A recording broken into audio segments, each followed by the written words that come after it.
గద్దర్ ఎవరు, అంతమా ఆరంభమా? ఇది ఒక సంఘర్షణ నా జీవితంలో. ఇంక అయిపోయింది కదా, నేను వెళ్ళి నా వ్యక్తిగత జీవితం ఏదో గడుపుతాను, ప్రజలు ఉన్నారు, ప్రజలు తీసుకెళ్తారు ముందుకు అని. ఈ క్రమంలో అందరు కలిసినప్పుడల్లా ఒకటే చెప్పేది, ఒక ప్లాట్ఫామ్ కావాలి మనకు మాట్లాడడానికి, తన సాహిత్యాన్ని తీసుకెళ్ళడానికి. తన కలిసి పనిచేసిన అనేక 50 సంవత్సరాల నుంచి అనేక ఉద్యమాల్లో కలిసి పనిచేసిన తన మిత్రులు, తనతో కలిసి పనిచేసిన కవులు, కళాకారులు అందరికీ ఒక వేదిక కావాలి. కేవలం ఒక రాజకీయ పోరాటాలే కాదు, తను రాజీ లేని పోరాటం చేసిండు కానీ రాజకీయాలు చేయలేదనేది నాకు అర్థమైంది. దాంతోపాటు మరీ ముఖ్యంగా కేవలం ఒక ఉద్యమాలే కాదు, ఒక స్కూల్ నిర్మించిండు. దాదాపు 20,000 మంది పిల్లలకి అక్కడ చదువులు చదివించి ఈరోజు ప్రపంచవ్యాప్తంగా వాళ్ళ ఉద్యోగరీత్యా సెటిల్ అయినరు, వాళ్ళు తిరిగి సమాజానికి సేవ చేస్తున్నారు. అట్లాగే హైదరాబాద్ నగరంలో దాదాపు 20,000 గుడిసెల వరకు తాను గుడిసెలు ఏపిచ్చే క్రమంలో, వాళ్ళకు పట్టాలు ఇప్పించే క్రమంలో కూడా దగ్గరుండి పట్టాలు ఇప్పించిండు. మా యాదమ్మ నగర్లో కూడా దాదాపు 3,000 పట్టాలు ఇప్పించి అక్కడ మా తమ్ముని పేరు మీద ఒక హాల్ నిర్మించి వాళ్ళకి అంకితం చేసిండు. మా సొంతూరు తూప్రాన్లో మా తాతగారు చేపట్టిన ఆ రోజుల్లో నిర్మాణం చేసి అక్కడ ఆగిపోయి తన జీవితాంతం ఎప్పుడు బాధపడేవాడు, అరే ఈ ఊరికి ఏమైనా చేయాలి బిడ్డ, ఏదో ఒకటి చేయాలి, ఏం చేద్దాము అన్నాడు. నాన్న ఇక్కడ స్కూల్ పెట్టిర్రు హైదరాబాద్ నగరంలో, మన సొంతూరులో కూడా ఒక స్కూల్ పెడదాం, దానికి ప్రయత్నం చేసినాం. ఆ ప్రయత్నం చేసే క్రమంలో తెలంగాణ ఉద్యమం క్రమంలో తాను చెరువు టు చెరువు ప్రోగ్రాం తీసుకున్నాడు. అంటే ప్రతి చెరువుని బాగు చేసుకుందాం, తాగునీరు సాగునీరుకు పనికొస్తుందని, ఇరిగేషన్కి సంబంధించి, ఎడ్యుకేషన్కి సంబంధించి, అట్లాగే వైద్యంకి సంబంధించి తన మిత్రులు కానీ తనతో కలిసి పనిచేసిన వాళ్ళు, ఇంటి దగ్గర ఉన్న వాళ్ళు ఎవరు ఫోన్ చేసినా కూడా తను ఆ హాస్పిటల్స్కి వెళ్ళి మాట్లాడేవాళ్ళు, డాక్టర్స్తో చర్చించేటోళ్ళు, వాళ్ళకు వైద్య సదుపాయాలు అందించేవాడు, తనకు తోచినంత సాయం చేసేవాడు.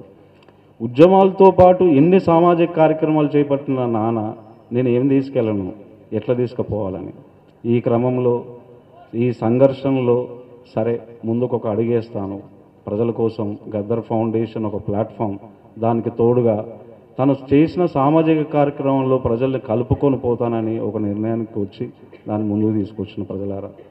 ఈ పుస్తకాలు ఏవైతే ఉన్నాయో, గద్దర్ జీవకణం, ప్రతి పాటకు కథ ఉంది అనేది ఒకటి ఉంటుంది. దాంట్లో తన మొత్తం 50 ఏళ్ళ 60 ఏళ్ళ చరిత్రకు సంబంధించి, ప్రజా జీవితానికి సంబంధించి, పోరాటానికి సంబంధించి, తన మిత్రులతో కలిసి పనిచేసిన సందర్భాలకు సంబంధించి, జననాట్య మండలికి సంబంధించి అనేక పోరాటాలు పాట ఎట్లా వచ్చింది, వాటి రూపం ఏంటిది, వాటి జీవకణం ఏంటిది అనేది ఒక రీసెర్చ్ ఫిలాసఫర్గా రాశాడు. తను ఒక కొత్త సిద్ధాంతాన్ని భారతదేశానికి ప్రవేశపెట్టాడు. అట్లాగే తన పాటలన్నింటినీ ఏర్చి ఒక దగ్గర చేర్చి తనే స్వయాన పర్యవేక్షించి ప్రింటింగ్ చేయడం జరిగింది. హాస్పిటల్లో ఉన్నప్పుడే ఈ ప్రింటింగ్ హాస్పిటల్కి వచ్చాయి అవి. అక్కడ ఒక 20 పుస్తకాలు మాత్రమే తాను సంతకం పెట్టి పంపించాడు. నేను మళ్ళీ తిరిగి వస్తా బిడ్డ, వచ్చి ఇవన్నీ సంతకాలు పెట్టి ప్రజల దగ్గరికి తీసుకెళ్దాము అన్నాడు. ఈ సందర్భంగా మొన్న ఫౌండేషన్ ఏర్పాటు క్రమంలో రవీంద్ర భారతిలో ఇనాగ్రేట్ చేసిన తర్వాత ఈరోజు మళ్ళీ ఒక అవకాశాన్ని తీసుకొని ఇక్కడికి వచ్చి ప్రజలకు దగ్గరగా చేరువుగా తన సాహిత్యాన్ని, తను అనుకున్న మాటల్ని ముందుకు తీసుకెళ్లాలని తీసుకొచ్చాము. దీంతోపాటు కొడుగ్గా ఒక చిన్న మనసులో ఉన్న మాట చెప్పాలనుకుంటున్నా. పసునూర్ అన్న, ఒకటే నిమిషం. గద్దర్ ఎవరు అనేది నేను నాన్న కూర్చొని చర్చించినప్పుడల్లా కొడుగ్గా కూర్చొని చర్చిస్తుంటే, ఏం చేస్తుండే నాన్న ఆయన అని ఒక కొడుగ్గా కూర్చొని చర్చించేస్తుంటే అన్ని విషయాలు చర్చలకు వచ్చేవి, ఘర్షణ జరిగేది. చివరికి నేను ఒక బాటసారి, గద్దర్ వేసిన బాటసారిలో చివరి వాణి అని మీ అందరికీ తెలియజేస్తున్నాను. ఈ చివరి వాణి అని ఎందుకు అంటున్నానంటే, కొడుగ్గా నాకు ఒకటి అర్థమైంది. వారసులు గద్దర్కి ఎవరంటే, గద్దర్ ఈ భారతదేశ వారసత్వ సంపద. గద్దర్ ప్రపంచ పీడిత ప్రజల కోసం తపించిండు, పరితపించిండు. తన జీవితం మొత్తం వాళ్ళ కోసమే. కథతో, కవిగా, నటుడిగా, ఒక గాయకుడిగా, ఒక రచయితగా, ఒక కొత్త సిద్ధాంతాలతో తన ముందుకు వచ్చిండు. ప్రియమైన ప్రజల్లారా, నేను కేవలం కొలుకును మాత్రమే, సంధికర్తనే. నేను నా ప్రజల దగ్గరికి, నా తండ్రి దగ్గరికి తిరిగి వెళ్తున్నాను. గద్దర్ మీ మనిషి, ప్రజల మనిషి, ఎప్పటికీ మీరే వారసులు, నేను కేవలం కొడుకును మాత్రమే. మీ అందరికీ భారతదేశ వారసత్వ సంపద, ప్రపంచ పీడిత ప్రజల కోసం ఆయన సంపాదించిన ఈ సాహిత్యము, తన జీవితం అంతా మీదే. ఒక పాట గుర్తుకొస్తుంది నాకు, చిన్న ఉన్నప్పటి నుంచి వింటున్నా.